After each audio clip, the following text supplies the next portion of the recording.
I was offered a position as Associate Professor of Medicine and Chief of Scientific Visualization at Yale University in the Department of Medicine.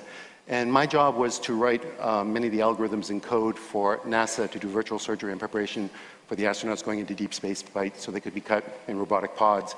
One of the fascinating things about what we were actually working on is that we were seeing, using the new kind of scanning technologies, things that had never been seen before. I mean, not only in disease management, but also things that allowed us to see things about the body that just made you marvel. I remember one of the first times we were looking at collagen, and your entire body, everything, your hair, skin, bone, nails, everything is made of collagen. And it's a kind of a rope-like structure that twirls and swirls like this. And the only place that collagen changes its structure is in the corner of your eye. In your eye, it becomes a grid formation, and therefore it becomes transparent as opposed to opaque. So perfectly organized a structure, it was hard not to attribute divinity to it, because we kept on seeing this over and over and over again in different parts of the body. One of the opportunities I had was one person was working on a really interesting kind of micromagnetic resonance imaging machine with the NIH, and what we were going to do is scan a new project on the development of the fetus from conception to birth using these kinds of new technologies. So I wrote the algorithms and code, and he built the hardware. Paul Lauterborough then went on to win the Nobel Prize for inventing the MRI. I get the data. And I'm going to show you a sample of that piece from conception to birth.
But as you can see, when you actually start working on this data, it's pretty spectacular. And as we kept on scanning more and more, working on this project, looking at these two simple cells that had this kind of unbelievable machinery that will become the magic of you. And as we kept on working on this data, looking at small clusters of the body, these little, pieces of tissue that were the trophoblast coming off of the blastocyst, all of a sudden burrowing itself into the side of the uterus, saying, I'm here to stay. All of a sudden having a conversation of communications of the estrogens, the progesterones, saying, I'm here to stay, plant me, building this incredible trilinear fetus that becomes within 44 days something that you can recognize, and then at 9 weeks is really like a kind of a little human being. The marvel of this information, how do we actually have this biological mechanism inside our body to actually see this information? I'm going to show you something pretty unique. Here's a human heart at 25. It's just basically 2 strands. And like this magnificent origami, cells are developing at 1 million cells per second at 4 weeks as it's just folding on itself. Within 5 weeks, you can start to see the early atrium and the early ventricles.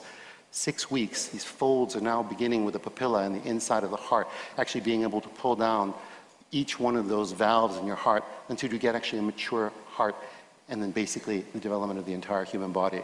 The magic of the mechanisms inside each genetic structure saying exactly where that nerve cell should go. The complexity of these, the mathematical models on how these things are indeed done are beyond human comprehension. Even though I am a mathematician, I look at this with a marvel of how do these instruction sets not make these mistakes as they build what is us. It's a mystery, it's magic, it's divinity.